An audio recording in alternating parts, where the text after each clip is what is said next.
बिस्मिल्लाहिर्रहमानिर्रहीम। अस्सलाम वालेकुम student, I hope you are well. So जिस तरह से हमारा संडे टेस्ट हुआ था, ठीक है, उसमें 50 MCQs थे और 20 स्टोइचोमेट्री कह लें या फंडामेंटल कॉन्सेप्ट ऑफ केमिस्ट्री, जो कि फर्स्ट ईयर केमिस्ट्री का फर्स्ट चैप्टर है, ठीक है। वो हमने जो है उसके 20 MCQs लास्ट जो है 3 पार्ट में मैंने आपको बता दिए, ठीक है, मतलब सोल्यूशन वीडियो प्रोवाइड कर दी, सोल्यूशन वीडियो लेक्चर मैंने आपको प्रोवाइड कर दिया है, ठीक है। आई होप कि आप लोगों ने देख लिया होगा उसमें कि क्या मिस्टेक्स थी। तो उसमें सिर्फ एक ही रॉन्ग की थी, वो मैंने बता दिया था, ठीक है। सो वो देख लीजिएगा। अच्छा, अब हम ये थर्मोडाइनमिक्स सेकंड जो हमारा था फिजिक्स में, वो थर्मोडाइनमिक्स था, जो कि पाकिस्तान की बाकी प्रोविंस में जो है, मतलब सिंध के अलावा जो बाकी प्रोविंस है वो फर्स्ट ईयर का लास्ट चैप्टर है, जबकि सिंध में जो है वो सेकेंड ईयर का फर्स्ट चैप्टर है, ठीक है। सो थर्मोडाइनमिक्स के अभी हम 20 MCQs को डिस्कस करने जा रहे हैं, ठीक है। सो स्टार्ट करते हैं। देखें, सबसे पहले MCQs, ये तो मैंने पता है बहुत बचपन में पढ़ा था, तो ये बहुत ईजी है, इसमें तो मतलब किसी का ये रॉन्ग होना ही नहीं चाहिए। और जो लेक्चर मैंने आपको, जिस तरह से मैंने लेक्चर आपको प्रोवाइड किए थे, और जो मेरे रेगुलर स्टूडेंट हैं उनके तो मुझे लग रहा है कि उनके का हाईएस्ट स्कोर आना ही चाहिए, ठीक है, क्योंकि ये सारी चीज़ें मैंने अपने लेक्चर में बहुत डिटेल में और गेम की तरह समझाया था, ताकि आप लोग जो है ये स्टोइचोमेट्री से जितना डरते हैं, थर्मोडाइनमिक्स जिस, वरना आप कमेंट भी जाके देख सकते हैं, जिस तरह से मेरे रेगुलर स्टूडेंट हैं वो रेगुलर होमवर्क भी करते हैं, रेगुलर लेक्चर भी देखते हैं, ठीक है। सो उनका ये सारा जो है रेगुलर रहता है। अच्छा, तो हम स्टार्ट करते हैं यार। देखें, ये फर्स्ट है 21 मीन 20 तक तो हमारे केमिस्ट्री स्टोइचोमेट्री के MCQs थे, 21 से 40 तक हमारे थर्मोडाइनमिक्स, ठीक है। तो 21 मतलब ये फर्स्ट MCQs है किसका, थर्मोडाइनमिक्स का। इसमें क्या कह रहे हैं, Charles law state that the volume of a given mass of a gas is directly proportion to pressure. No, ma'am Deena ने तो बताया था कि चार्ल्स लॉ जो है क्या कहता है कि जो वॉल्यूम ऑफ गैस होता है ना, वो डायरेक्टली प्रोपोर्शन होता है किसके, जल्दी से बताएं कमेंट में, टेम्परेचर के, और टेम्परेचर भी एब्सोल्यूट, ठीक है। और इसमें प्रेशर कांस्टेंट होता है, ठीक है। ये बात बताई थी ना मैंने चार्ल्स लॉ के लिए। तो करेक्ट ऑप्शन क्या होगा, डायरेक्टली प्रोपोर्शन टू टेम्परेचर, ठीक है। ये तो हो ही नहीं सकता ना, तो करेक्ट ऑप्शन इज बी, ठीक है। टाइम वेस्ट करते नहीं अब इस पर मजीद हम। नेक्स्ट चलो, the temperature of human body in kelvin scale. अब आपको पता है कि यार टेम्परेचर जो होता है ह्यूमन बॉडी, ठीक है, यहाँ पे पूछ रहे हैं, ठीक है, यहाँ पे क्या पूछ रहे हैं कि बेटा आप ह्यूमन बॉडी टेम्परेचर तो बताएं, लेकिन किस में बताएं, आप ह्यूमन बॉडी टेम्परेचर हमें केल्विन में बताएं। तो अब आपको पता है कि मैम दीना ने लेक्चर में क्या बताया था, मैम दीना ने लेक्चर में बताया था कि जब भी सेंटीग्रेड को आपने केल्विन में करना होगा तो आप क्या करेंगे, जल्दी से बताएं मुझे। सेंटीग्रेड को जब आपने केल्विन में कन्वर्ट करना होगा तो आप सेंटीग्रेड जो भी टेम्परेचर होगा ना सेंटीग्रेड में, उसमें 273 प्लस कर दें। जब आप 273 प्लस कर देंगे ना उसमें, तो वो टेम्परेचर जो है आपका केल्विन में, सेंटीग्रेड से केल्विन स्केल में कन्वर्ट हो जाएगा, अब ठीक है, जब आप 273 प्लस कर देंगे। अब आपको पता है, अब यहाँ पे टेम्परेचर नहीं दिया, अब बच्चे बोलेंगे यहाँ पे तो टेम्परेचर नहीं दिया, लेकिन आपको पता है ना वो the temperature of human body का है। आपको पता है कि ह्यूमन बॉडी का जो टेम्परेचर है वो कितना होता है, 37 डिग्री सेल्सियस, ठीक है। अब ये केल्विन में पूछ रहे तो इसमें कौन सी कबाहत है। आपको पता है ये कि भाई केल्विन में हम सेंटीग्रेड को केल्विन किस तरह से कन्वर्ट करते हैं, 273 को प्लस कर देते हैं, तो कुछ भी नहीं है। आप 37 डिग्री सेल्सियस है ना, इसमें 273 प्लस करें, क्या आएगा आंसर, जल्दी से बताएं, 310 केल्विन, ठीक है। So correct option is C. इसमें क्या था, अब देखिए, हॉटनेस और coldness of an object is express in term of, मैंने जैसे बताया था अपने लेक्चर में कि यार हॉटनेस और कोल्डनेस की ना कोई प्रॉपर डेफिनेशन नहीं है, ये एक रिलेटिव टर्म है, ठीक है। ये क्या है, एक रिलेटिव टर्म्स है, इनकी एक रिलेटिव डेफिनेशन होती है, ठीक है। मतलब इनके हमने रिलेटिव डेफिनेशन इस तरह से, भाई जो चीज़ जिसका टेम्परेचर ज़्यादा होगा वो हॉट होगा, और जिसका टेम्परेचर कम होगा वो कोल्ड होगा। हमने इस तरह से अपने लेक्चर में बहुत डिटेल में इस पर बात की थी, ठीक है। तो मैंने आपको इस तरह से आपको बताया था ना कि जिसका टेम्परेचर ज़्यादा होगा वो हॉट बॉडी होगी, जिसका कम होगा वो कोल्ड होगी। तो हॉटनेस और कोल्डनेस को हम इसी तरह से डिफाइन कर सकते हैं। तो खुद सोचे उस डेफिनेशन की बेस पे, उस एक्सप्लेनेशन की बेस पे कौन सा ऑप्शन करेक्ट होगा। तो इस वजह से कह रही हूँ कि लेक्चर ले लिया करें। देखिए, आपके फ़ायदे के लिए मैं लेक्चर दिन रात लगी रहती हूँ। आज यकीन करें, आज ट्यूसडे है, मंडे तो मेरा कॉलेज विजिट था, और जब आई तो उस दिन भी नेट इशू था, ठीक है, और आज भी नेट इशू है। तो आप यकीन करें मैं इतनी परेशान हूँ कि यार ट्यूसडे वाला दिन है और नेट इशू ही ख़त्म नहीं हो रहा, मैं लेक्चर कैसे अपलोड करूँ, कैसे बनाऊँ लेक्चर में, ठीक है। तो उस वजह से जो है ना, मैं काफ़ी डिस्टर्ब हूँ कि बच्चों के लिए संडे टेस्ट के लिए मुझे लेक्चर किस तरह से बनाऊँ। तो मैंने भी काफ़ी कंप्लेन की है कि नेट क्यों नहीं चल रहा, लेकिन अभी तक कोई रिजॉल्व नहीं हुआ इशू। ठीक है, सो देखें, अब ये हॉटनेस और coldness of an object is express in term of temperature. कौन सी का बात, वही बात हो गई। ठीक है, तो हम किस तरह से एक्सप्रेस कर सकते हैं, जिस तरह से मैंने अभी आपको बताया। ठीक है, कि भाई टेम्परेचर जिसका ज़्यादा होगा, ठीक है, वो हमारी हॉट बॉडी होगी, और जिसका कम होगा, ठीक है, वो हमारी क्या होगी, कोल्ड बॉडी होगी। तो temperature is the correct option. ठीक है, अब नेक्स्ट चलो, ऑन अ हॉट डे और in hot climate white clothes are worn because they are good. अब खुद सोचें, जब कराची में तो बहुत गर्मी होती है, कराची से ज़्यादा जो गर्मी ना वो बन्नों में होती है। मैं कभी नहीं गई, लेकिन सुना है कि बन्नों में बहुत ज़्यादा गर्मी होती है।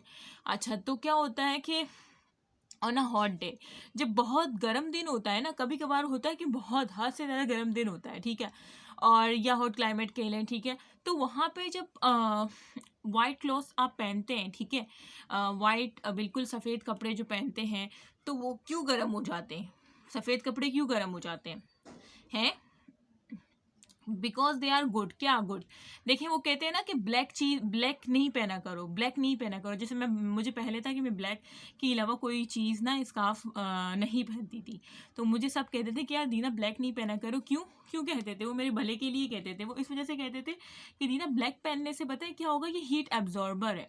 ये जो ब्लैक कलर है ना, जो मैंने पहना हुआ है, मैं पहले बिल्कुल भी, मैं हमेशा ब्लैक पहनती थी, अभी थोड़ा सा मैंने पिंक अबाया लिया और थोड़ा सा मैंने चेंज लाया, लेकिन इससे पहले मैं बिल्कुल ब्लैक के अलावा कोई मेरा जो है ना बाय में, तो सब मुझसे कहते थे दीना ब्लैक थोड़ा कम करो because it is a heat absorber. ये जो ब्लैक कलर होता है ना, ये जो ब्लैक कलर होता है, ये क्या होता है, ये हीट एब्जॉर्बर होता है।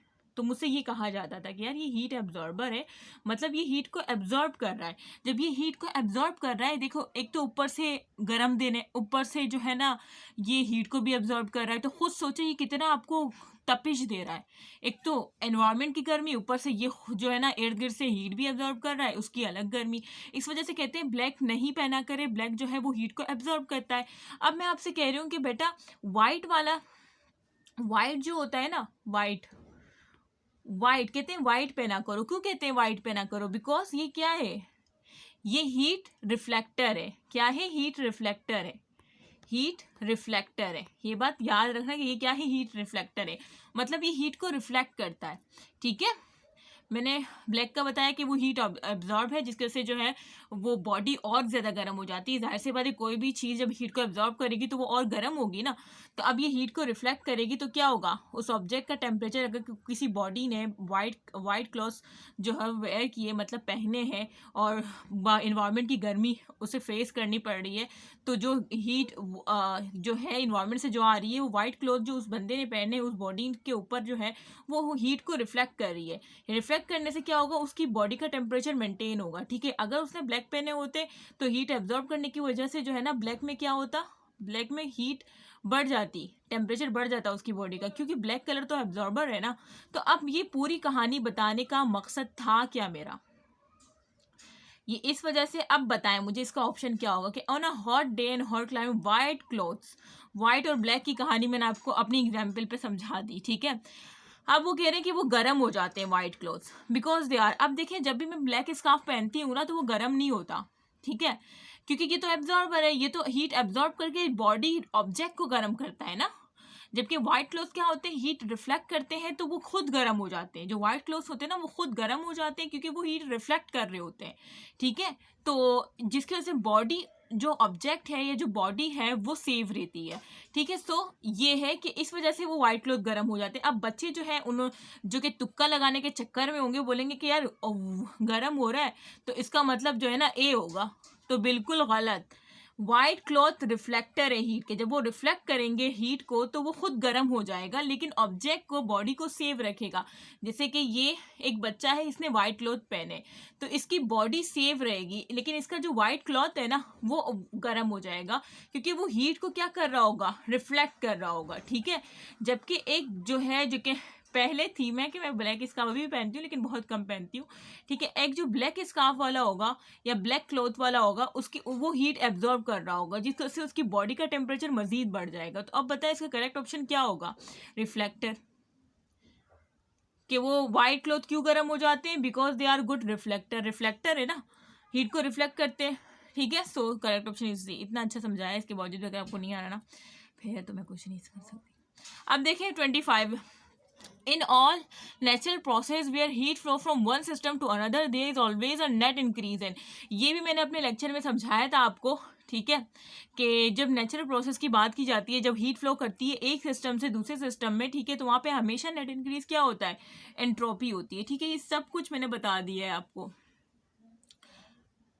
अच्छा ठीक है, सो नेट इंक्रीज क्या होता है, एंट्रोपी होती है, और ये एंट्रोपी क्या होती है बहुत डिटेल में हमने बात कर ली है, ठीक है। सो बस आप, अब मैं यहाँ पे आपको डिटेल बता नहीं सकती, ठीक है। सिस्टम टू सिस्टम मैंने कहा था जब भी हीट ट्रांसफर होगी वहाँ पे जो नेट इंक्रीज होगा वो हमेशा क्या होगा, एंट्रोपी होगा, ठीक है। प्रेशर वॉल्यूम तो हो नहीं सकता, एक सेंस होना चाहिए, ए बी तो हो नहीं सकती, सी ही होगा, ठीक है, और सी होगा ही, ये मैंने बता दिया था ऑलरेडी, बहुत डिटेल में बात की थी। अब नेक्स्ट चले, in temperature scale 100 centigrade degree are equal to.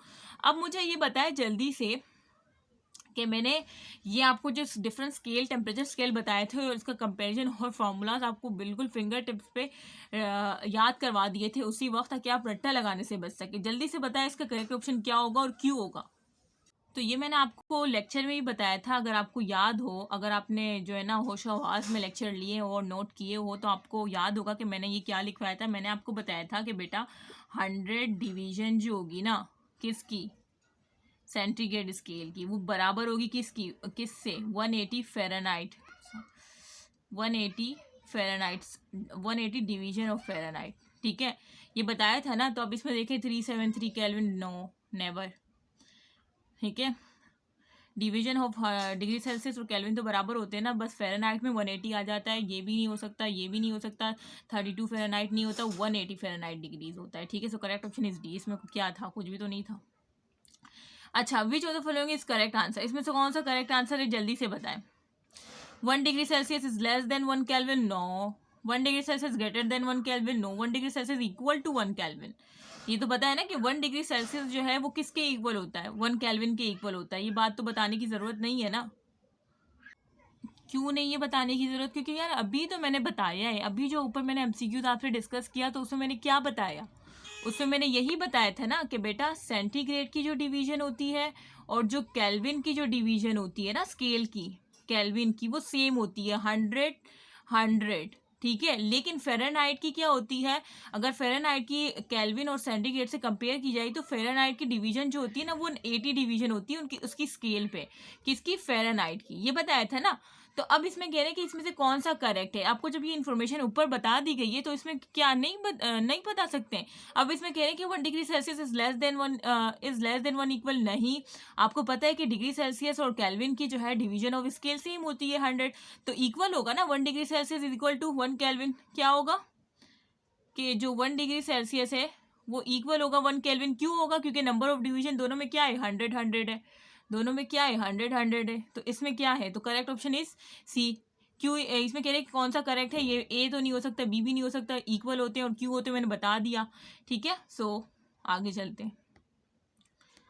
अच्छा, अब देखेंगे the temperature of normal human body is 98.6 Fahrenheit. अब यहाँ पे फ़ारेनहाइट में आपको दे दिया है human body, normal human body ना, टेम्परेचर जो है किस में दे दिया, फ़ारेनहाइट में। अब वो कह रहे हैं कि दिस टेम्परेचर ऑन सेंटीग्रेड, तो खुद सोचे, अभी इससे पहले मैंने आपको बताया था सेंटीग्रेड में कि ह्यूमन बॉडी टेम्परेचर जो है वो कितना होता है सेंटीग्रेड में, 37 डिग्री सेल्सियस। केल्विन में जब हमने निकाला था तो हमने क्या किया था, इसी 37 के साथ जब हमने 273 को प्लस कर दिया था तो हमारे पास केल्विन में भी निकल गया था, जो कि कितना था, 310 केल्विन, ठीक है। ये हमारे पास केल्विन में निकल आया, ठीक है, ह्यूमन बॉडी टेम्परेचर, और ये हमारे पास सेंटीग्रेड में है 37, और जो हमारे पास फ़ारेनहाइट में वो क्या है, 98.6 फ़ारेनहाइट। तो देखिए तीनों मैंने टेम्परेचर आपको बता दी, ये भी नोट डाउन कर ले, ठीक है। अच्छा, अब यहाँ पे कह रहे हैं कि भाई 98.6 फ़ारेनहाइट जो है किसके बराबर है, और नॉर्मल ह्यूमन बॉडी टेम्परेचर कह रहे हैं। यहाँ से आप हिंट लगा लें, ठीक है। अगर आपको ये नहीं पता कि किसके बराबर है, लेकिन आपको ये तो पता है ना कि भाई ये normal human body temperature Fahrenheit में इतना बता रहा है, तो ये यहाँ पे जो ऑप्शन दिए वो सेल्सियस के दिए, तो 37 डिग्री सेल्सियस। अगर केल्विन के दिए होते तो उसमें एक ऑप्शन ये होता, 3110 केल्विन, तो आपने फिर इस पे लगा लेना था। ठीक है, अगर आप ये डायरेक्ट याद नहीं कर सकते तो आपको 37 सेल्सियस में तो याद होगा ना 37 डिग्री से, उसके साथ जब आप 273 फॉर एग्जाम्पल अगर यहाँ पे सेल्सियस की जगह केल्विन वाले ऑप्शन दिए होते तो फिर 273 से आप प्लस करते, देन आपका आंसर भी आ जाता। ठीक है, फिर वो अगर चार ऑप्शन में से एक ऑप्शन अगर ये होता तो इस पर टिक कर देते।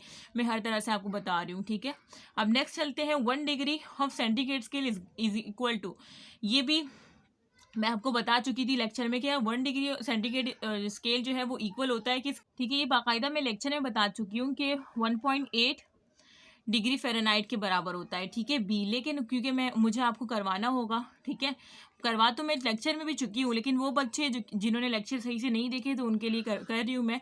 देखिए इससे पहले मैंने आपको बताया कि यार जो है हाँ ठीक है, यहाँ पे देखिए किसका कंपैरिजन दिया है, सेंटीग्रेड का और फ़ारेनहाइट का। ठीक है, तो अब आपको पता है कि यार 100 डिवीजन्स होती है सेंटीग्रेड में और फ़ारेनहाइट में कितनी डिवीजन होती है, 180 डिवीजन होती है। ठीक है, फ़ारेनहाइट में, ठीक है, फ़ारेनहाइट में होती है। अब ये क्या कह रहे हैं, ये आपसे पूछ रहे हैं। ठीक है, अब ये आपको पता है, ये चीज़ आपको मालूम है।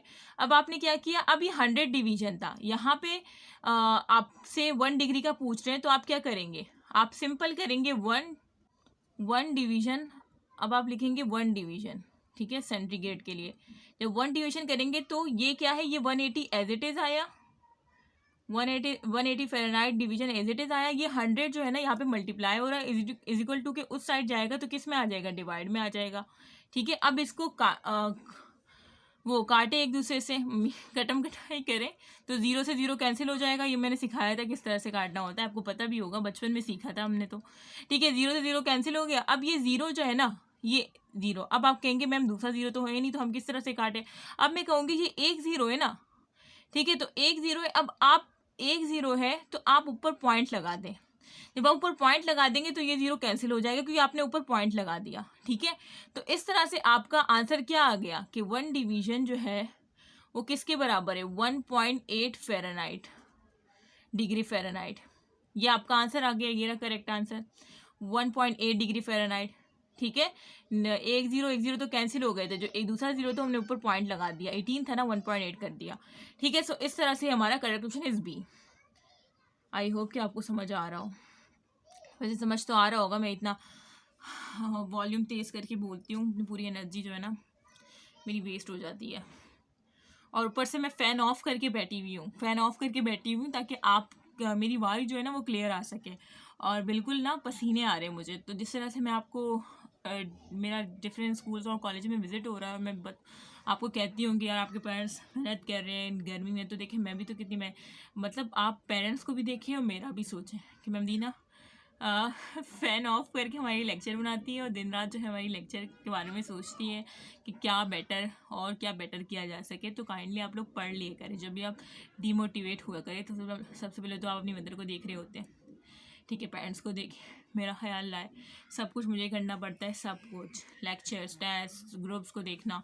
सो बस दुआओं में याद रखें कि अल्लाह मेरे लिए मेरे कामों में भी आसानी फरमाए। ठीक है, अच्छा, क्योंकि आज भी मेरी फ्रेंड का मैसेज आया था कि तुम क्या करोगी, कॉलेज भी नहीं आ रही है, यहाँ भी नहीं आ रही, यूनिवर्सिटी भी नहीं आ रही, तो मैंने कहा यार देख लेंगे, आ जाएंगे। तो देखें ये अब 31 MCQs देखें, the volume of a given mass of a gas will be double. ये कह रहे हैं कि जब वॉल्यूम जो है ना किसी भी given mass of a gas का जब आप डबल करेंगे एटमॉस्फेरिक प्रेशर पे, ठीक है, आपने क्या किया, वॉल्यूम था, आपने वॉल्यूम को डबल कर दिया, 2 लगा दिया, 2 मीन डबल कर दिया वॉल्यूम। ठीक है, if the temperature of the gas is change from 150 degree Celsius to, तो अब वो कह रहे हैं, देखें इन्होंने आपसे कहा है, इन्होंने आपको ये नहीं बताया कि कौन सा लो है, लेकिन इनकी जो स्टेटमेंट है उससे आप देखेंगे, ये कह रहे हैं कि the volume of a given mass of a gas will be double at atmospheric pressure, mean pressure यहाँ पे कांस्टेंट है, एटमॉस्फेरिक प्रेशर पे काम हो रहा है जिसमें वॉल्यूम ऑफ अ गैस को जो है ना डबल कर दिया गया। तो अब वो पूछ रहे हैं कि भाई टेम्परेचर जो है ना वो 150 डिग्री है, तो 150 डिग्री से वो कितने सेल्सियस चेंज होगा। तो जाहिर सी बात है ये कौन सा लो है, जल्दी से कमेंट करके बताएं, ये चार्लेस लो है। कौन सा लो है ये, चार्ल्स लॉ है, जिसमें वो क्या कहता है, जिसमें वो कहता है कि volume is directly proportional to temperature, volume बढ़ेगा तो टेम्परेचर भी बढ़ेगा। इसका मतलब जब वॉल्यूम इन्होंने 2 टाइम्स कर दिया given mass of a gas का, तो टेम्परेचर इन्होंने 150 डिग्री दिया है, वो कह रहे हैं कि कितना चेंज होगा ये, तो जाहिर सी बात है ये भी डबल होगा, तो इसको 2 से मल्टीप्लाई करो, क्या आएगा 300 डिग्री सेल्सियस। इसमें क्या मुश्किल था, ठीक है, वो सेल्सियस में ही मांग रहे हो, सेल्सियस में ही ऑप्शन है, तो करेक्ट ऑप्शन इज ए। देखिए ये भी करवा दिया मैंने। तो इस तरह से वो आपको घुमा फिरा के, जिस तरह से इन्होंने चार्ल्स का दिया, इस तरह से वो प्रेशर का भी दे सकते हैं, ठीक है, प्रेशर का भी दे सकते हैं। प्रेशर अगर वो कह रहे हैं कि वॉल्यूम डबल हो रहा है और प्रेशर दिया है कि प्रेशर कितना होगा, तो प्रेशर जितना भी होगा उसका हाफ कर देंगे, क्योंकि जो बॉयल्स लॉ है वो क्या कहता है, बॉयल्स लॉ क्या कहता है कि volume is inversely proportional to pressure. तो वॉल्यूम अगर वो फॉर एग्जांपल बता रही हूँ, ये तो चार्ल्स लॉ दिया है, फॉर एग्जांपल वो इस तरह से दे सकते हैं कि वॉल्यूम अगर डबल हो रहा है और प्रेशर का जिक्र हो, तो वहाँ पे आप प्रेशर को हाफ करेंगे, क्योंकि बॉयल्स लॉ तो इन्वर्सली रिलेशन है ना वॉल्यूम और प्रेशर, जबकि चार्ल्स लॉ इसके अकॉर्ड मतलब जो ये टेम्परेचर और वॉल्यूम दिया है, तो चार्ल्स लॉ क्या कहता है, चार्ल्स लॉ कहता है कि volume is directly proportional to temperature. ये सब बातें हो चुकी है लेक्चर में, लेकिन फिर भी मैं बता रही हूँ। अच्छा, अब ये देखें कि ये देखें when we heat a substance energy associated with its atom और मॉलिक्यूल। ये कह रहे हैं कि जब भी आप किसी सब्सटेंस को हीट करते हैं, तो जो एनर्जी एसोसिएटेड होती है उसके एटम्स के साथ, उसके मॉलिक्यूल्स के साथ, तो वो क्या होती है, वो बढ़ती है, घटती है, या कुछ भी नहीं होता, सेम रहती है, या सब होता है। जैसे कि ये एक इसके अंदर एक सब्सटेंस रखा हुआ है, ठीक है, मैं इसको हीट अप कर रही हूँ, ठीक है, ये हीट जा रही है, ये क्या है, क्यों, ये हीट मैं इसको दे रही हूँ, ठीक है। अब इस सब्सटेंस में जो ये एटम्स और मॉलिक्यूल है इस सब्सटेंस के, ठीक है, तो उसके अंदर जो एनर्जी है मेरी हीट प्रोवाइड करने से, वो एनर्जी बढ़ेगी या कम होगी या सेम रहेगी, क्या होगा। तो एक सेंस होता है कि जब भी आप किसी सिस्टम को, किसी भी सब्सटेंस को हीट प्रोवाइड कर रहे होते हैं, तो उसकी एनर्जी क्या होगी, बढ़ेगी ना। ये सारी बातें हम कर चुके हैं, सारी बातें, तो increases. Correct option is B. जाहिर सी बात है, आप हीट प्रोवाइड कर रहे हैं, तो जो बीकर में जो सब्सटेंस रखा होगा उसके एटम और मॉलिक्यूल्स क्या करेंगे, तेजी से हरकत करना स्टार्ट कर देंगे, बहुत तेजी से, ठीक है, मीन उसकी एनर्जी बढ़ जाएगी जब आप उनको हीट प्रोवाइड करेंगे, ठीक है, जब ये हीट अप होगा तो एनर्जी बढ़ेगी, ठीक है। अच्छा, आगे चले। If amount of heat leave the system internal energy, जब अमाउंट ऑफ हीट, इसमें तो सोचने की बात नहीं, डिक्रीज होगा ना, है, ठीक है, तो इसमें तो सोचने की जरूरत ही नहीं है कि ये क्या कह रहे हैं कि भाई जब अमाउंट ऑफ हीट सिस्टम से लीव होती है, ये एक सिस्टम है, ठीक है, ये एक सिस्टम है, जब इससे हीट एनर्जी लॉस हो रही है, ठीक है, मतलब हीट एनर्जी कम हो रही है, जाहिर सी बात है जब लॉस होगी तो कम होगी, तो उसकी जो इंटरनल एनर्जी है, अब इंटरनल एनर्जी क्या होती है, क्या कॉन्सेप्ट था इसका, लेक्चर जाके देख लें, इंटरनल एनर्जी के टॉपिक से ये टॉपिक के नेम से एक लेक्चर होगा, प्लेलिस्ट में चेक कीजिएगा, थर्मोडायनेमिक्स, वहाँ पे इंटरनल एनर्जी का टॉपिक है, वो देख लीजिएगा, ठीक है। तो जाहिर सी बात है हीट लीव कर रही सिस्टम से, सो बी डिक्रीजेस। नेक्स्ट चले, work done on the system is consider as, और ये भी मैं देखिए, मैं बहुत कोशिश कर रही हूँ कि वो बच्चे जिन्होंने लेक्चर नहीं लिए वो इसमें सिर्फ देख लें, इस वजह से मैं हर चीज़ दोबारा से जीरो से समझा रही हूँ, लेकिन बेटर ये होगा कि आप लेक्चर देख लें, ठीक है। अच्छा, अब ये कह रहे हैं work done on the system consider as, मतलब जब भी एक सिस्टम है, ठीक है, ये एक सिस्टम है, मैंने आपको बताया था, ठीक है, ये एक सिस्टम है, ठीक है, ये एक सिस्टम है। अब ये कह रहे हैं कि जब भी वर्क होगा सिस्टम पे, तो उसे क्या कंसिडर करेंगे, हैं, उसे कंसिडर करेंगे नेगेटिव, और जब work done by the system होगा तो उसे क्या कंसिडर करेंगे, पॉजिटिव। और इसकी बहुत अच्छी एग्जांपल मैंने दी थी, ठीक है, अगर मैं work done on the system समझाऊं, जैसे कि ये पहले एक सिस्टम था, ठीक है, ठीक है, अब इस पे work done on the system हो रहा है, ठीक है, बाय द इन्वायरमेंट, मतलब इन्वायरमेंट जो है ना इसका, ये जो बाहर इन्वायरमेंट है, ये इर्द गिर्द जो इसकी इन्वायरमेंट है, ये एक सिस्टम है, इसके इर्द गिर्द जो भी है वो इसका इन्वायरमेंट है। तो जब इन्वायरमेंट इस सिस्टम पे काम करेगा ना, तो ये क्या होगा, ये नेगेटिव होगा, ठीक है। जब भी इन्वायरमेंट सिस्टम पे काम करेगा, मतलब work done on the system हो रहा होगा बाय द इन्वायरमेंट, तो वो नेगेटिव होगा। और जब बाय द इन्वायरमेंट सिस्टम पे काम हो रहा होगा, तो इसका वॉल्यूम क्या हो जाएगा, कम हो जाएगा। देखिए यहाँ पे इसका वॉल्यूम ज्यादा था और यहाँ पे वॉल्यूम कम हो गया, क्यों, क्योंकि work done on the system हो रहा है बाय द इन्वायरमेंट, ठीक है। अगर मैं, ठीक है, तो इसका करेक्ट ऑप्शन तो नेगेटिव होगा, क्योंकि यहाँ पे वर्क जो है वो क्या है, नेगेटिव में वैल्यू आएगी, क्योंकि work done on the system हो रहा है। अगर मैं work done by the system ऐसे ही आपको समझाने के लिए बताऊं, ठीक है, कलर्स को अगर मैं चेंज कर लूं तो देखें, अगर work done by the system पूछते ना तो पॉजिटिव होता। वो क्यों? देखें, ये आपका एक सिस्टम है, ठीक है। अब work done by the system on the environment हो रहा है, मतलब सिस्टम के जरिए इस इन्वायरमेंट पे हो रहा है। और पहले वाले में इन्वायरमेंट सिस्टम पे कर रहा था, जिसकी वजह से इसका वॉल्यूम कम हो गया था, ठीक है, ये वॉल्यूम उसका कम हो गया था। लेकिन यहाँ पे ये सिस्टम इन्वायरमेंट पे काम कर रहा है, मतलब work done by the system on the environment हो रहा है, तो क्या होगा, इसका वॉल्यूम बढ़ जाएगा, ठीक है। यहाँ पे इसका वॉल्यूम क्या था, यहाँ पे इसका वॉल्यूम कम था बनिस्बत इसके, यहाँ पे वॉल्यूम ज्यादा हो गया, क्योंकि यहाँ पे जो वर्क डन है वो पॉजिटिव है। पॉजिटिव मतलब कि work done by the system हो रहा है ऑन द इन्वायरमेंट, ये पूरा इसका बाहर जो है ये इन्वायरमेंट है, मतलब ये सिस्टम इन्वायरमेंट पे काम कर रहा है, ठीक है, तो पॉजिटिव आएगा। अगर सिस्टम पर काम किया जाएगा, इन्वायरमेंट सिस्टम पे काम करेगा, तो वॉल्यूम तो उसका डिक्रीज होगा और वर्क डन की वैल्यू जो है उसकी नेगेटिव में आएगी। लेकिन अगर सिस्टम जो है इन्वायरमेंट पे काम करेगा तो वर्क डन की वैल्यू पॉजिटिव में आएगी और वॉल्यूम जो है बाय द सिस्टम में, work done by the system on the environment पे वॉल्यूम बढ़ जाएगा, इसका फाइनल वॉल्यूम जो है, ठीक है। तो ये सारा मैंने थोड़ा सा कॉन्सेप्ट आपका फिर से क्लियर कर दिया। So correct option is B, because work done on the system हो रहा है, ठीक है, सिस्टम पर हो रहा है by the environment, so negative होगा क्योंकि वॉल्यूम उसका कम हो जाएगा, जिस तरह से मैंने डायग्राम में दिखाया।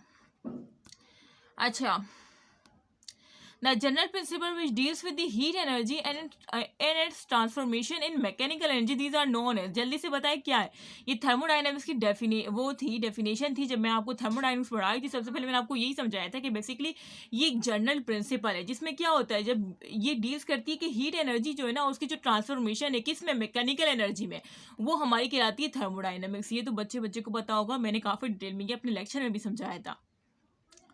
अच्छा, आप ये देखें, the Fahrenheit and kelvin scale will have the same reading when the temperature is, ये बाकायदा मैंने अपने लेक्चर में करके दिखाया था बेटा, जल्दी से बताएं, मैंने आपको बताया था कि ये एमसीक्यूज में आता है। अब देख लिया आपने, देख लिया। अब ये कह रहे हैं कि यार फ़ारेनहाइट स्केल और जो केल्विन स्केल है वो दोनों सेम रीडिंग कौन से टेम्परेचर पे रखते हैं, कौन से टेम्परेचर, मैंने आपको बताया था कि फ़ारेनहाइट और डिग्री सेल्सियस कौन सा सेम रीडिंग पे, मतलब वो टेम्परेचर सेम रखते, तो मैंने आपको बताया था ना 40 बताया था, शायद आपको याद हो। अब ये केल्विन और फ़ारेनहाइट का पूछ रहे हैं, ठीक है, फ़ारेनहाइट और केल्विन का पूछ रहे हैं कि वो कौन सी सेम रीडिंग रखता है। जिस तरह से आपने फ़ारेनहाइट और सेंटीग्रेड का बताया, इस तरह से आप फ़ारेनहाइट और केल्विन का बताए, तो आपने याद रखना है 574.25, ठीक है, 574.25 करेक्ट ऑप्शन। ये बाकायदा मैंने आपको निकाल के भी दिखाया था, ठीक है। सो ये हो गया। अब दूसरा देखें, the amount of heat transfer required to raise the temperature of 1 mole of a gas through 1 kelvin at constant pressure. देखें, ये बाकायदा डेफिनेशन मैंने आपको करके बताई थी, करके समझाई थी। आप लोगों ने अगर मेरे लेक्चर लिए होंगे ना फिर तो आपके लिए कोई परेशानी नहीं होगी, ठीक है। लेकिन अगर आप लोगों ने मेरे लेक्चर नहीं लिए होंगे तो फिर तो आप परेशान ही रहेंगे ना, फिर तो उसका कोई हल नहीं है मेरे पास। अच्छा, अब ये देखें कि द अमाउंट ऑफ हीट, मैंने बाकायदा आपको ये डेफिनेशन समझाई थी, जो बच्चे कंफ्यूज हो जाते हैं तो मैंने हर एक डेफिनेशन समझाई थी। मेरे रेगुलर स्टूडेंट ज़रूर कमेंट कीजिएगा कि हाँ मैम आपने समझाई थी, ठीक है। वैसे मुझे पता है कि मैंने समझाई थी, लेकिन फिर बाकी स्टूडेंट के लिए कह रही हूँ।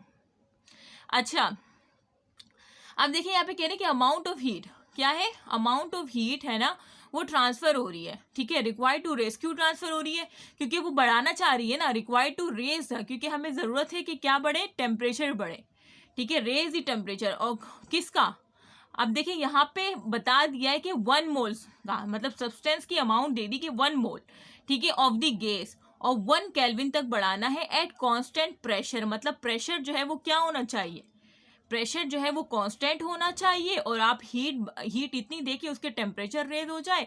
और सब्सटेंस कितना है, 1 मोल सब्सटेंस दिया हुआ है, और आपने जो हीट प्रोवाइड करनी, ठीक है, through 1 kelvin constant pressure constant दिया है। तो अब आप खुद बताएं इसकी डेफिनेशन क्या होगी, जल्दी से बताएं। फर्स्ट है molar specific heat at constant pressure, sorry constant temperature. देखिए मोलर स्पेसिफिक हीट तो है क्योंकि स्पेसिफाई कर दिया, मैंने बताया था ना कि इन्होंने अमाउंट को जो है ना सब्सटेंस के अमाउंट को स्पेसिफाई कर दिया, तो मोलर स्पेसिफिक हीट तो है, यहाँ तक तो बात ठीक है, लेकिन कांस्टेंट टेम्परेचर थोड़ी ना है, कांस्टेंट प्रेशर है। ये देखिए कांस्टेंट प्रेशर है तो ए तो हो नहीं सकता, ठीक है। अब नेक्स्ट देखें, molar specific heat at constant pressure, जी ये होगा मोलर स्पेसिफिक हीट, ठीक है, कांस्टेंट प्रेशर आना चाहिए, तो करेक्ट ऑप्शन इज बी, ठीक है, ये तो हो ही नहीं सकता, तो इसमें क्या मुश्किल था। अब आगे देखें, heat required to raise the temperature of 1 mole of the substance through 1 kelvin. अब ये कह रहे हैं कि इसमें जो है ना हीट, अब इसमें देखिए वो प्रेशर कांस्टेंट का कुछ नहीं बोला, जब प्रेशर कांस्टेंट का कुछ नहीं बोला तो एट कांस्टेंट प्रेशर नहीं आएगा, जस्ट मोलर स्पेसिफिक हीट आ जाएगा कि heat required to raise the temperature of 1 mole, मतलब यहाँ पे दोबारा से स्पेसिफाई कर दिया, ठीक है, और मोल की बात हो रही है तो मोलर स्पेसिफिक हीट ही आएगा, ठीक है, और कांस्टेंट प्रेशर की यहाँ पे कोई बात नहीं हो रही तो कांस्टेंट प्रेशर नहीं आएगा, ऊपर में कांस्टेंट प्रेशर की बात हो रही थी इस वजह से बी था, यहाँ पे कोई कांस्टेंट प्रेशर की बात नहीं है, ठीक है, और मोलर स्पेसिफिक हीट आ जाएगा, ठीक है। अच्छा, ये ये दोनों ना आपको सिमिलर लग रहे होंगे, लेकिन ये आपकी कंफ्यूजन के लिए मैंने क्लियर किया, क्योंकि बज़ाहिर जो है ना बच्चे कंफ्यूज हो जाते हैं कि ये क्या हो रहा है, ठीक है। अच्छा, अब देखें, ये for a gas obeying Boyle's law, अजान हो रही है, हम बाद में थोड़ा कंटिन्यू करते हैं। सॉरी, अजान हो रही थी तो मुझे बंद करना पड़ा। अच्छा, तो हम यहाँ पे थे ना, अब देखिए ये वही है जो मैंने आपको बताया था कि वही जिस तरह से चार्ल्स लो दिया था आपको, तो बॉयज़ लो की शक्ल में भी आपको देख के ना मैथमेटिकली पूछ सकते हैं। जैसे अब ये कह रहे हैं फॉर अ गिवन, अब यहाँ पे बाकायदा लो का भी बता दिया है कि भाई वो जो है ना ये जो है ना वो ओबे कर रहा है कि कौन से लो को, बॉयज़ लो को। अब आपके माइंड में फ़ौरन क्लिक हो जाना चाहिए कि बॉयज़ लो क्या कहता है कि pressure is inversely proportional to volume, ठीक है, बॉयज़ लो ये कहता है। अब ये कह रहे हैं कि प्रेशर इंक्रीज हो रहा है 1%, अब प्रेशर जो है ना वो क्या है, बढ़ रहा है, और कितने परसेंट बढ़ रहा है, जल्दी से बताएं, प्रेशर कितने परसेंट बढ़ रहा है, 1% बढ़ रहा है, ठीक है, प्रेशर इज इंक्रीजेज 1%।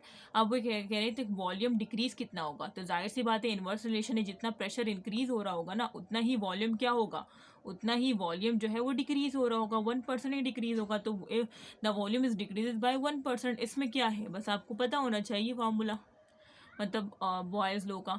अब देखें ऑन कोलाइडिंग 39 वाला देखें, on colliding in close container the gas in on colliding in a close container, ठीक है, द गैस मॉलिक्यूल, देखिए मैं आपको बताऊं कि ये एक बीकर है, इसमें क्या है, गैस है, ठीक है, एक कंटेनर है जिसमें गैस है, ठीक है। अब ये क्या कर रहे हैं, इसमें जो गैस की मॉलिक्यूल है ना वो एक दूसरे से भी टकरा रहे हैं और इस कंटेनर की वॉल से भी टकरा रहे हैं, ठीक है, on colliding in close container, ठीक है, एक दूसरे से टकरा रहे हैं क्लोज कंटेनर में, तो मॉलिक्यूल जो है आपको पता है कि वो किस तरह से टकराएंगे। अब इसमें कह रहे हैं कि transfer momentum to the wall, momentum become zero, move in opposite direction, यहाँ पे कोलाइड कि वो मॉलिक्यूल जब एक दूसरे से कोलाइड कर रहे हैं तो वो किस तरह से मूव कर रहे हैं, कोलाइड करने के बाद वो क्या कर रहे हैं, जब इस तरह से कोलाइड कर रहे हैं तो उसके बाद वो कोलाइड करने के बाद मूव कर रहे हैं अपोजिट डायरेक्शन में। देखिए ये वाला मॉलिक्यूल जो है राइट साइड पे गया और ये वाला लेफ्ट साइड पे गया, तो इस तरह से जो है ना मॉलिक्यूल एक दूसरे से कोलाइड करने के बाद वो अपोजिट डायरेक्शन में चले जाते हैं।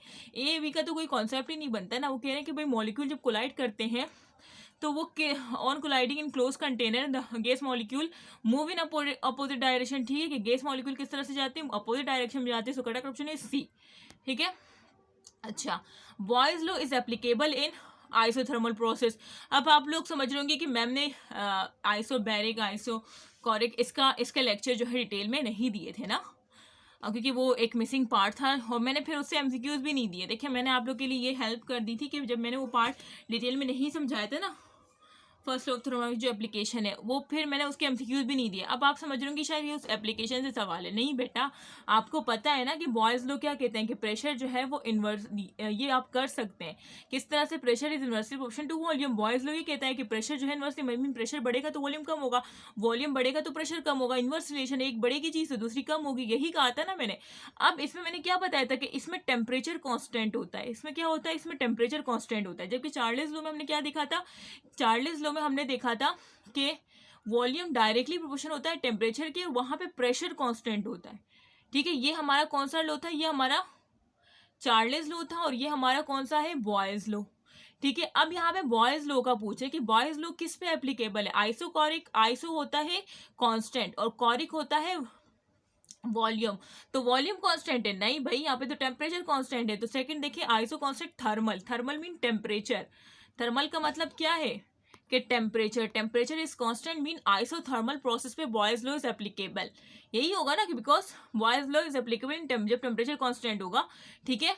तो यहाँ पे बॉयज लॉ इज एप्लीकेबल इन कौन सा आएगा, आइसोथर्मल प्रोसेस। लेकिन अगर यहाँ पे चार्ल्स लॉ होता तो कौन सा होता, अगर चार्ल्स लॉ होता तो डी होता, ठीक है। यहाँ पे भी बॉयज़ लॉ का पूछा है ना, बॉयज़ लॉ का आपको पता है कि टेम्परेचर उसमें कांस्टेंट होता है तो आइसोथर्मल होगा, लेकिन अगर फॉर एग्जांपल यहाँ पे बॉयज़ लॉ की जगह मैं चार्ल्स लॉ लिख दूँ तो फिर कौन सा होगा, क्योंकि फिर चार्ल्स लॉ में तो प्रेशर कांस्टेंट होता है, प्रेशर मीन बैरिक आएगा ना उसके लिए, प्रेशर फॉर बैरिक, और आइसो मीन सेम कि pressure isobaric mean pressure constant. ठीक है, तो चार्ल्स लॉ के लिए वो डी आएगा, यहाँ पे बॉयज़ लॉ का पूछा था तो बी आया था बिकॉज टेम्परेचर इज कांस्टेंट। तो अब हमने ये 20 MCQs अपने डिस्कस कर लिए हैं, ठीक है, बहुत डिटेल में हमने 20 MCQs देख लिए हैं अपने कौन से चैप्टर के, थर्मोडाइनमिक्स के।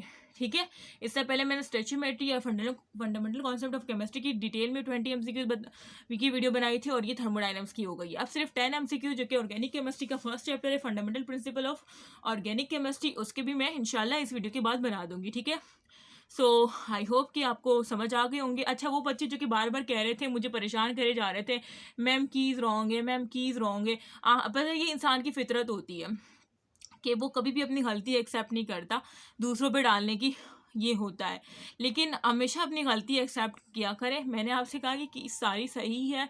हाँ, केमिस्ट्री में मैंने आपको एक दिखाया था कि उसमें जो है ना मैंने सही की पे करे जो है ना टिक किया था, लेकिन मुझे लग रहा है कि आखिर में जब मैं वो ऑप्शन MCQs को देख रही थी ना, तो मुझे लग रहा है कि उस देखने में मेरा शायद मेरी फिंगर जो है ना वो मेरी फिंगर की वजह से जो है ना शायद वो ऑप्शन चेंज हो गया, मतलब वो टिक शायद इधर उधर चला गया ना। और वो एक MCQs था, आई थिंक 14 था, ठीक है, केमिस्ट्री में, जिसका जो है ना जिसकी की रॉन्ग थी। ठीक है, तो एक ही की रॉन्ग थी केमिस्ट्री में, बाकी इसमें आपने देखा कि थर्मोडायनेमिक्स में सारी की सही है। ठीक है, सो अब आप लोग दोबारा से ये नहीं कहेगा वो बच्चे जो बार बार कह रहे थे मैम कीज रॉन्ग है, ये है वो है, तो आपने खुद ही देख लिया, प्रूफ के साथ मैंने आपको समझा भी दिया। इस वजह से मैं कह रही थी कि बेटा जब मैं समझाऊंगी तो आपको खुद पता चल जाएगा कि आया कीज रॉन्ग है या आप रॉन्ग है। ठीक है, तो आपने हिम्मत नहीं हारनी, practice makes a man perfect, practice लाजमी करनी है, बार बार प्रैक्टिस करें। ये जो टेस्ट है इसकी बार बार प्रैक्टिस करें, बार बार मेरे लेक्चर देखें, हर लेक्चर में दिया गया होमवर्क करें। ठीक है, अगर आप लोग कामयाब होना चाहते हैं, जो लेक्चर जो है ना हर लेक्चर में, हर टॉपिक के लेक्चर में मैं आपको क्या देती हूँ, मैं आपको होमवर्क देती हूँ। ठीक है, एक तो कुछ एग्जाम्पल मैं आपको सॉल्व करवा देती हूँ, उसके बाद होमवर्क देती हूँ, साथ में आपसे कहती हूँ कि पास पेपर के MCQ भी सॉल्व कर लेना। ठीक है, मतलब लेक्चर में ही आपका सब कुछ हो रहा है। ठीक है, डेली डेली लेक्चर ले, डेली डेली होमवर्क ले, अपने लिए बड़ा नहीं जमा ना करें। ठीक है, और प्रैक्टिस करें। वो बच्चे जो कहते हैं कि हम स्लो हैं, हम टाइम बहुत लगाते हैं, बेटा आप लोग टाइम स्टार्ट में तो हर कोई टाइम लगाता है ना, मैंने भी जब मैं भी स्टार्ट में कर रही थी तो मुझे भी बहुत टाइम लग रहा था। ठीक है, लेकिन वक्त के साथ प्रैक्टिस के साथ मैं फास्ट हो गई, लेकिन प्रैक्टिस लाजमी की। अच्छा, अगर आपके टेस्ट में स्कोर कम आता है ना, जैसे मैंने टॉप 10 स्टूडेंट के नेम अनाउंस किए, तो उन सबको मेरी तरफ से मुबारकबाद कि वो सब टॉप 10 स्टूडेंट में आए, और बाकियों को मैं यही बोलूँगी कि वो भी टॉप 10 स्टूडेंट में आ सकते हैं। ठीक है, तो जिनका स्कोर कम है तो वो डिसहार्ट बिल्कुल भी ना हो, देखें मेहनत लाजमी करें। अगर आप लोग अपनी गलतियों से नहीं सीखेंगे ना तो फिर क्या फ़ायदा, मेहनत आपने लाजमी करनी है। ठीक है, हिम्मत नहीं हारनी। ठीक है, जिसका भी स्कोर कम आया है उसको मैं यही कहूँगी कि वो जो है मेहनत लाजमी करे। ठीक है, मेहनत करे, जो मैं इंस्ट्रक्शन दे रही हूँ उस पर अमल करे। ठीक है, और प्रैक्टिस लाजमी करें। देखिए, अगर प्रैक्टिस नहीं करेंगे और हिम्मत हार के बैठ जाएंगे फिर तो कुछ नहीं होने वाला। Practice makes a man perfect, बार बार गलती होती है, बार बार करें, बार बार करें। बच्चों से होता है कि एक दफ़ा कहीं गलती हो गई तो पे बैठ जाते हैं कि हम नहीं कर रहे, हमें से तो हो नहीं रहा। आप लोग बार बार कोशिश करेंगे तो ही कामयाबी आपका मुकद्दर बनेगी। मैं जो आज यहाँ तक पहुँची हूँ, आप लोग क्या समझते हैं, ऐसे ही हवाओं में? तो ये बाकायदा इस पे स्ट्रगलिंग होती है, वर्किंग होती है कई सालों की, और कहीं सफ़रिंग करनी की है मैंने, तो इस वजह से मैंने जो आप लोग के लिए स्टैंड लिया है कि आप लोगों को ये सफ़रिंग स्ट्रगलिंग फेस ना करना पड़े। आप लोग ख़ुद बताएं, मुझे यकीन के साथ इसमें बताएं कि क्या आपको कहीं भी किसी भी एकेडमी में इस तरह से लेक्चर प्रोवाइड किए, किसी ने नहीं प्रोवाइड किए, किसी ने भी नहीं किए। क्या आपको किसी ने इस तरह से होमवर्क दिए, एग्जाम्पल समझाई टॉपिक वाइज, उसके बाद होमवर्क दिया, नहीं करवाया? क्योंकि बाकी में बस मैसेजेस आते हैं कि मैम आपने जिस तरह से ऑनलाइन प्लेटफॉर्म चला रही है इज़ द बेस्ट, क्योंकि अकेडमी वाले भी इस तरह से नहीं करवाते। ठीक है, और आप लोगों को डेली मैं वॉइस नोट करती हूँ, आपको मोटिवेट करती हूँ। ठीक है, वॉइस नोट भी डेली मेरी आ रही होती है कम्युनिटी ग्रुप पे। ठीक है, और दूसरा जो आपको टेस्ट है, आप खुद बताएंगे टेस्ट कितना आपके पीएमडीसी सिलेबस आपके इंटर टेस्ट सिलेबस से कितना 100% मैच करता है। मतलब मैंने उसी तरह से लेवल रखा जिस तरह से आपका इंटर टेस्ट में लेवल होता है, यकीन के साथ बताइएगा। तो कोई भी एकेडमी एक तो आपको टेस्ट देती है, आपकी एक्सप्लेनेशन नहीं देती, ठीक है। मैंने साथ में आपको टेस्ट की एक्सप्लेनेशन भी दी, ठीक है। अब ये लेक्चर बनाना भी मेरा काम है, होमवर्क देना भी मेरा काम है, टेस्ट बनाना भी मेरा काम है, एक्सप्लेनेशन बनाना भी मेरा काम है, ठीक है। तो आप खुद बताएं, इतने सारे काम मैं खुद कर रही हूँ, कम्युनिटी को भी देख रही हूँ, आपके मैसेजेस का रिप्लाई भी कर रही हूँ, ठीक है। तो इतना आसान नहीं होता। तो कभी भी कोई लेट हो जाए ना किसी चीज़ को भेजने में, तो थोड़ा वेट कर लीजिएगा। ये सोचिए कि मैम अकेली हैं, हो सकता है कुछ इश्यू हो गए हो, ठीक है। सो वो स्टूडेंट जो कि हमारे ग्रुप का पार्ट नहीं है, तो ये नंबर मैं यहाँ पे लिख रही हूँ, ठीक है। इस पर वो कॉन्टेक्ट कर सकते हैं, ठीक है, 28554, ठीक है। ये 2 नंबर मैंने लिख लिए हैं, इस पर वो कॉन्टेक्ट करें, ठीक है, और हम उनको कम्युनिटी का पार्ट बना देंगे, ठीक है।